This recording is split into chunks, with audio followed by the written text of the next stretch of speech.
Bonjour à tous mes chers amis footballistiques, qu'est-ce que vous dites aujourd'hui? Moi, ça dit que je suis accompagné de mon ami Faridinho qu'on ne présente plus, Bonjour. avec un petit peu de retard, certes, mais on a eu, on est parti en déplacement tourner quelques vidéos, on a fait des vlogs qui arriveront bientôt sur la chaîne, ce qui explique qu'on n'a pas réussi à faire notre petit débrief quotidien des Diables Rouges, donc on le fait avec un petit peu de retard.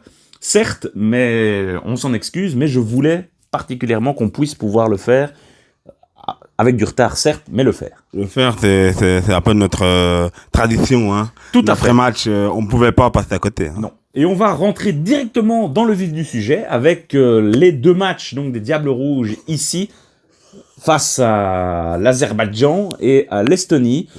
Deux matchs qui se sont soldés par une victoire des Diables Rouges, 1-0 en Azerbaïdjan, ça a été très compliqué, et 5-0 contre l'Estonie à Bruxelles, où ça s'est du coup un petit peu mieux passé.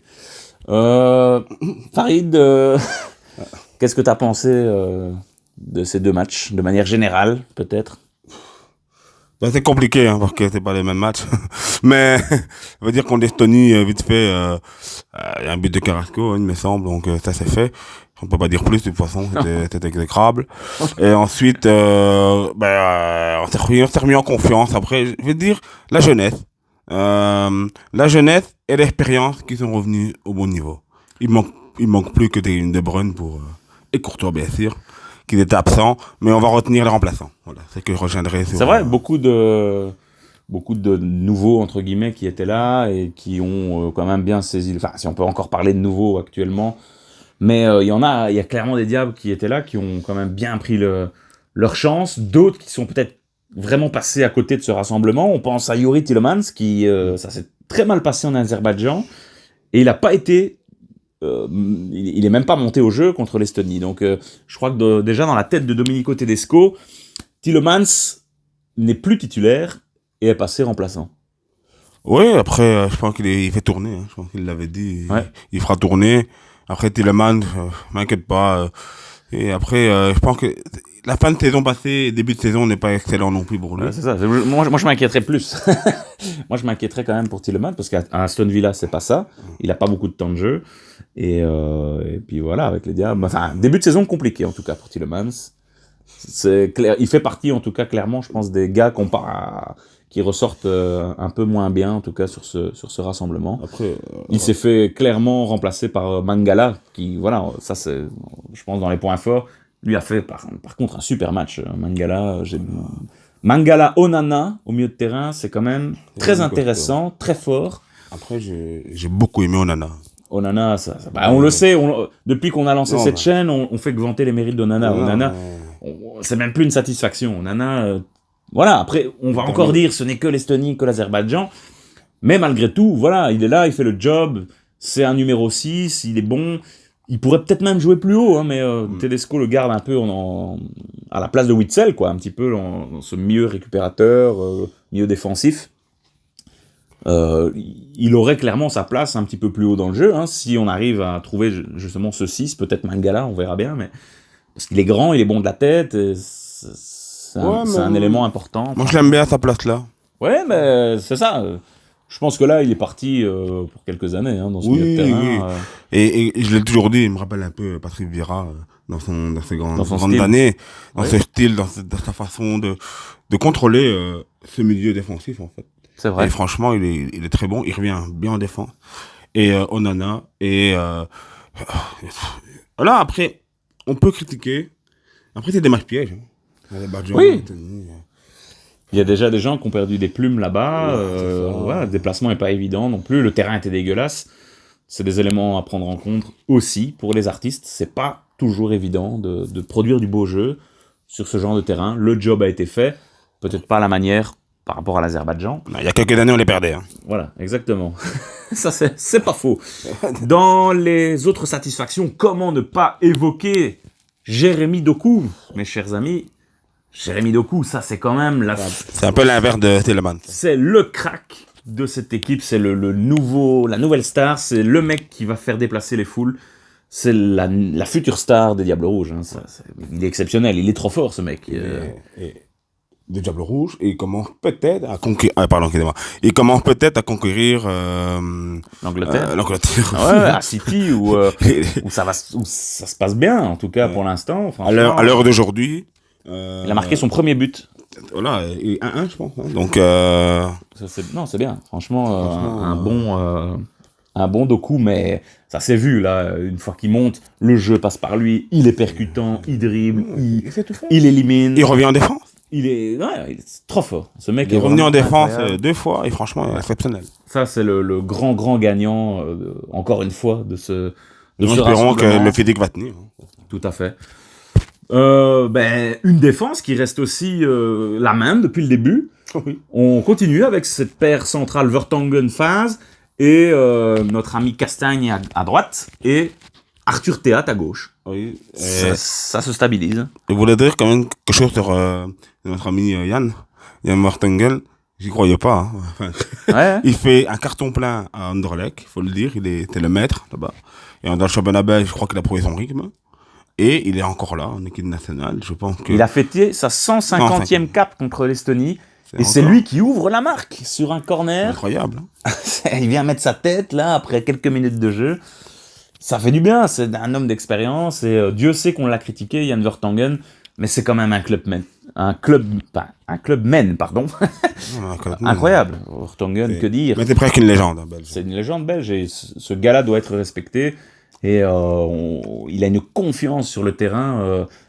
Il se bonifie avec l'âge, j'ai l'impression. Son retour en Belgique lui a fait beaucoup de bien parce qu'il a repris des minutes de jeu, il a repris son statut de leader défensif et ça se sent. C'est quelqu'un qui il a des minutes dans les pattes et il est bon, il est là, il est en mode leader. Sa paire avec Phase est quand même intéressant, ça a l'air plutôt de bien matcher. Phase, c'est peut-être encore celui des 4 qui fait encore un peu plus peur, je sais pas ce que t'en penses. Mais en fait, il y a juste un problème. Je pense que pour pas viser un seul homme, j'ai vu la défense à 4. Parfois, je suis très d'accord avec Philippe Albert dans les commentaires, si tu peux me permettre. Donc, il disait justement qu'il y a juste un problème parfois. Ils ont de concentration dans cette défense et parfois ça passe comme du beurre. T'as l'impression qu'il y a des occasions un peu dangereuses, là, à un moment, je pense, dans le match, comme contre l'Azerbaïdjan et l'Estonie. De concentration, mais parfois ils sont au-dessus du lot, quoi. Ouais. Faut oublier que sur le banc, il y a encore des Basques hein, qui doivent C'est de base qui a pas joué finalement, ou très peu en tout cas. Je crois qu'il je pense qu'il est monté, il est monté en Azerbaïdjan vite fait, mais ouais non, Tedesco maintient cette défense et voilà. Phase, il a fait un petit peu peur là, à un moment face à l'Estonie, un moment face à l'attaquant là qui lui a chopé une balle. Un ballon alors qu'il n'y avait aucun danger et puis on a tiré sur la barre transversale. Donc c'est peut-être celui des 4 qui doit encore élever peut-être un peu son niveau de jeu pour jouer un Euro par exemple, pour vraiment être au top. Par contre, la belle surprise c'est quand même Arthur Théat à gauche, il fait du bon boulot, franchement. Il monte, il défend, il a un sauvetage 5 étoiles face à l'Azerbaïdjan où vraiment il y avait un but tout fait, il empêche vraiment l'égalisation. Et contre l'Estonie, il a apporté, il a percuté, il a essayé de donner ses centres. Moi, j'aime beaucoup ce Arthur Théat. Il fait ce qu'il sait faire. C'est pas Roberto Carlos, mais en tout cas, c'est le genre de joueur qui est important. Un mec qui va au combat, il se donne à 100%, et on a besoin de joueurs comme ça. Et je pense qu'on a un super latéral gauche. Hein. Oui. C'est pas sa position en plus, hein. C'est pas sa position. Non, mais au niveau avec deux coups. Ouais. On voit que c'est. Tu mets Théâtre de coup à gauche, c'est super intéressant. On voit que c'est le même style, hein, finalement. C'est le même, je connais, c'est des jeunes. Et je trouve qu'il y a, voilà, il y a une bonne communication, en tout cas là, et de coup qui revient. Donc, c'est-à-dire, c'est aussi une bonne communication défensive avec Théâtre. Et offensivement, c'est Théâtre qui aide de coup. Donc, je trouve vraiment, c'est. Très intéressant. Très intéressant. Par contre, un peu déçu de Trossard.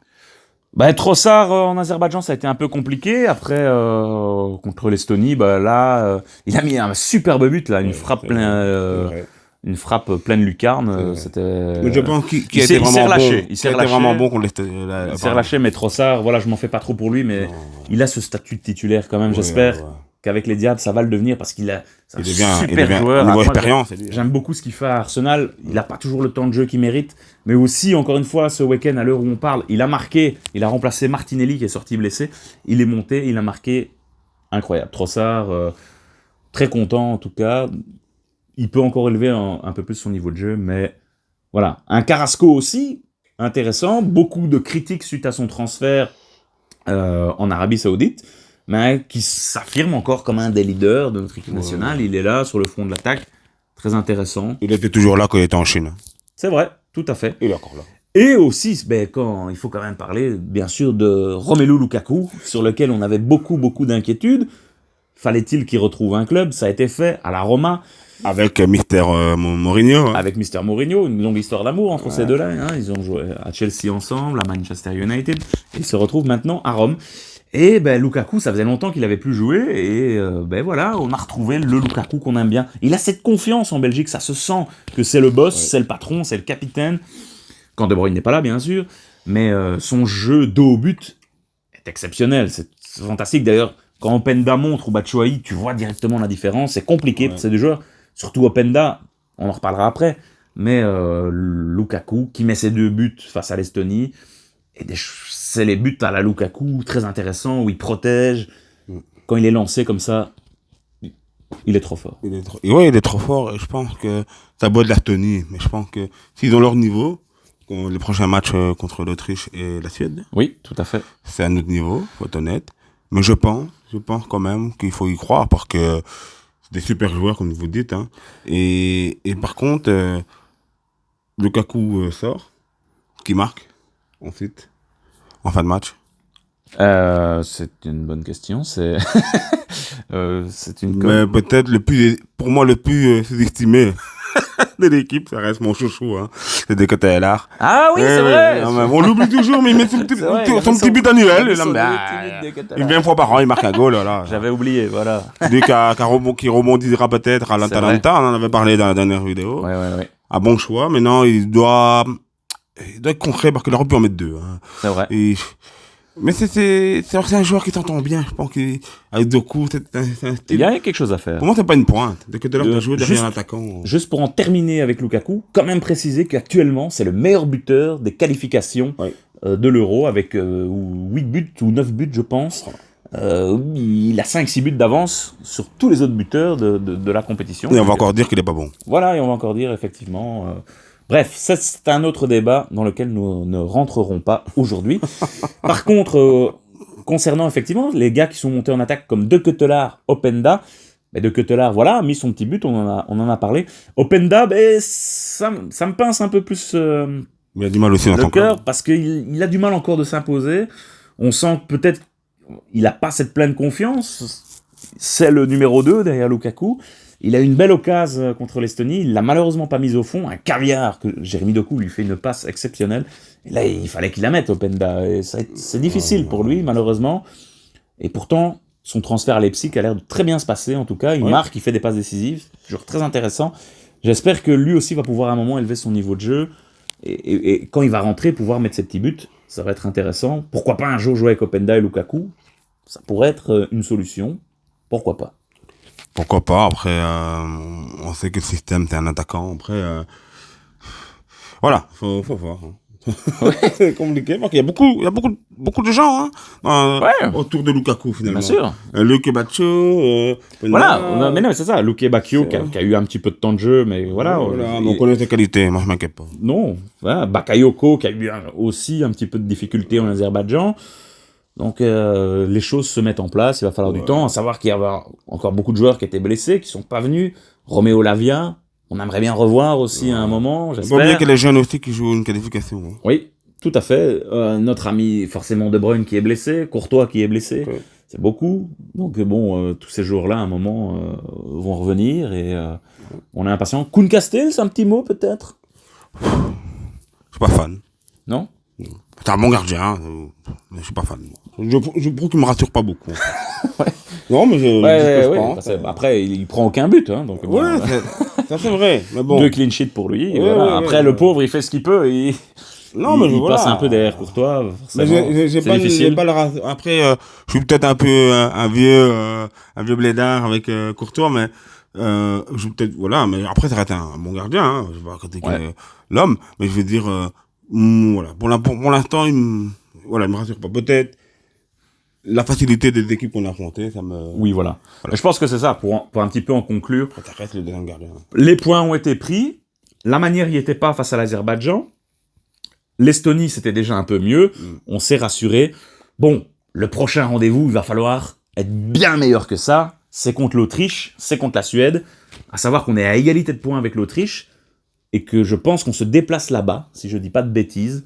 Donc ça va être un gros match. Et là, il va falloir montrer un autre niveau que ce qu'on a montré en Azerbaïdjan. Ça, c'est une certitude. Donc, à voir comment l'équipe sera là, avec les blessés, on verra bien. Les formes des uns et des autres, mais il va falloir montrer quelque chose, en tout cas, de bien meilleur que ce qui a été proposé en Azerbaïdjan, ça c'est une certitude. Parce que l'Autriche est une très très belle équipe, et ça va se disputer pour être premier du groupe. Ça va être intéressant. Oui, et un petit mot quand même sur les nouveaux. Hein. Ego Sique, qui a fait sa première cape, voilà, et... première montée pour lui. Mais et c'est bien parce que, allez, il donne sa chance à des gens qui montent leur preuve dans le championnat belge, pardon. Ils montent leur preuve dans le championnat belge. Donc Tedesco regarde beaucoup ça aussi. Oui. Vertonghen, on voit, on en a parlé. Mais Ego Sique qui fait une très belle saison au Cercle de Bruges. Hein, au Cercle de Bruges, oui. C'est pas Anderlecht ou Bruges, le club, ou le Cercle de Bruges, qui est très bon hein, pour l'instant. On en parlera plus tard. Mais voilà, bravo. J'aime beaucoup en fait ces joueurs aussi. C'est vrai. Et il fallait souligner, il a eu une petite frappe de loin à un moment qui était intéressante. Ouais, et c'est un gars qui peut jouer une défense à 4, une défense à 3. Mais oui, à savoir que des backs droits, Thomas Meunier est sorti de l'équation, donc pourquoi pas. Il y a peut-être une place à postuler là-bas, et on n'a pas tellement de backs droits finalement. S'il y a un problème avec Castagne, il n'y a pas 100 000 alternatives. Ça, c'est pour ça qu'il est là d'ailleurs. Oui, à revoir. Peut-être qu'on le reverra un peu plus à l'avenir, notre ami Hugo Sique. Voilà, écoute, un dernier petit mot pour en conclure avec ces deux matchs. C'était un plaisir quand même de voir cette victoire 5-0 parce qu'on a vu du foot et ça c'est le principal, c'est voir du foot en fait. Voilà. On aimerait bien quand même que le public revienne un petit peu. Ça, c'était un peu l'ambiance, hein, malheureusement. Le côté négatif, les gens râlent tout le temps, ça c'est toujours terrible. Voilà, même si la manière y est pas, soutenons quand même cette équipe des Diables. Il y a un renouveau. On a critiqué, Dieu sait, pendant toutes ces années Martinez, qu'il n'y avait rien qui changeait. Maintenant, on est prêt à regretter parfois. Allez, soutenons quand même cette équipe. Et il y a des choses à faire. Il y a un Euro quand même dans quelques mois, donc voilà. Et moi, je voudrais aussi qu'on arrête un peu de jouer les petits matchs comme ça dans ce grand stade.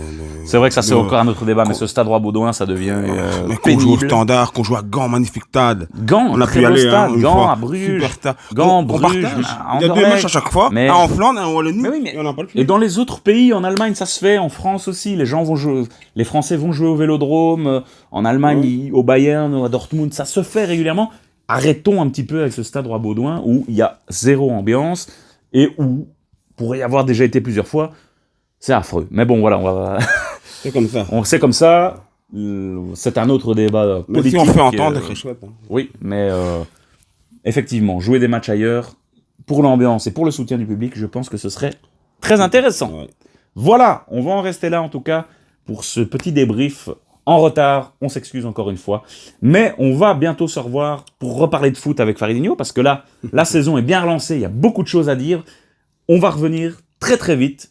Impatient de reparler de débat. On se retrouve très bientôt sur la chaîne. Salut les amis. À bientôt.